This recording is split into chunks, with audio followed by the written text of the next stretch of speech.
बालेश्वर में पालित है इमा इंटरनेशनल माध्यमिक विद्यालय और उच्च माध्यमिक विद्यालय वार्षिक उत्सव सहित शिक्षानुष्ठान परिसर में शिरडी साई मंदिर सप्तम वार्षिक उत्सव। बालेश्वर स्टेशन चक्कर खुली 1 और 2 gram gold forming jewellery showroom. आज ही आसतु और बाछि नियंतु आपनको मन पसंदर गहना। एसजे ज्वेल्स समाज ऑफिस तलमहला स्टेशन छक बालेश्वर। बालेश्वर शहर उपकंठ बिनुआ स्थित इमा इंटरनेशनल माध्यमिक विद्यालय और उच्च माध्यमिक विद्यालय वार्षिक उत्सव सहित शिक्षानुष्ठान परिसर में शिरडी साई मंदिर सप्तम वार्षिक उत्सव पालित हो जाइछि। एने शिरडी साई एजुकेशनल ट्रस्ट परिचालित शिक्षानुष्ठान परिसर में शिरडी साई बाबा विशेष पूजा नीति और यज्ञानुष्ठान अनुष्ठित होता। 3 दिन व्यापी चलता पूजा उत्सव में शिरडी साई बाबा ध्यान, गोधामवास, अंकुरारोपण, मंडलादि पूजा, यज्ञ कर्मकांड प्रभृति अनुष्ठित होता।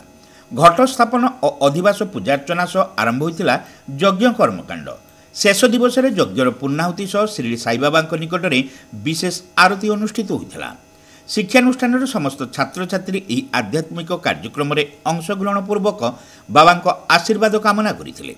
वेदज्ञ पंडितों वेदमंत्र में शिक्षानुष्ठान अंचल में भावावेगमय परिवेश सृष्टि होता।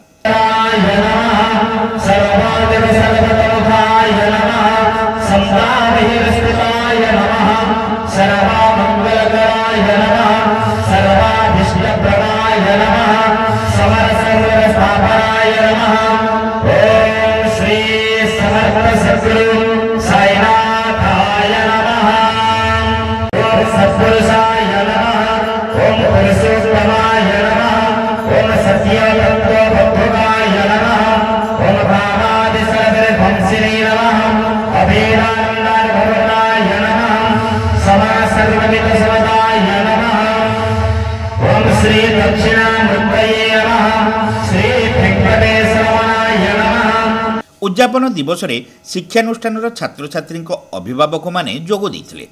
ट्रस्ट पक्षर समस्त प्रसाद सेवन व्यवस्था करा।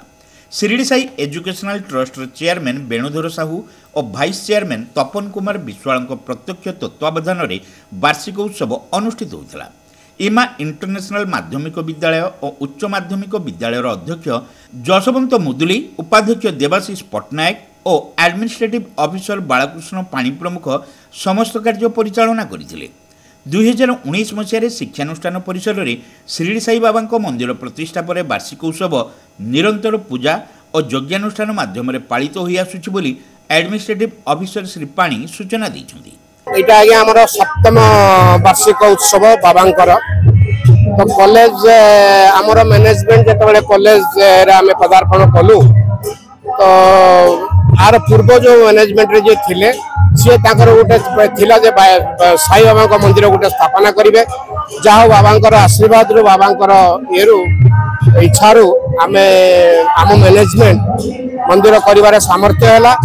2019 पाखरु आमे लगातार बाबांकर नित्य पूजा वार्षिक उत्सव बहुत धूमधाम रे पालन हुए। इटा सप्तम वार्षिक रे एबे आमे आज 17 तारीख 18 तारीख 2 दिन धरी जो कार्यक्रम चलछि सप्तम वार्षिक उत्सव चलछि। हमर ठाकुरंकर तो जहाँ पूजा विधि ये हैला प्लस गोटे गुरु पूजा हुए। गार्डियन माने जे आसंती गुरु पूजा गोटे कर जाय। पिला माने गार्डियन कर गुरु पूर्णिमा गुरु पूजा भलिया गोटे करंती और पिला माने कर बाकी जो जेमिते टैलेंट फैलेंट सेटा गोटे प्रतियोगिता है कि सेटा हुए। शिक्षानुष्ठान समस्त शिक्षक शिक्षयित्री और कर्मचारी समेत छात्र छात्री माने वार्षिक उत्सव पालन में सक्रिय सहयोग करथिले। Welcome to Pratiksha Fertility and IVF Clinic, Baleshwar, where hope turns into joy. We offer personalized care, advanced treatments and compassionate support every step of the way.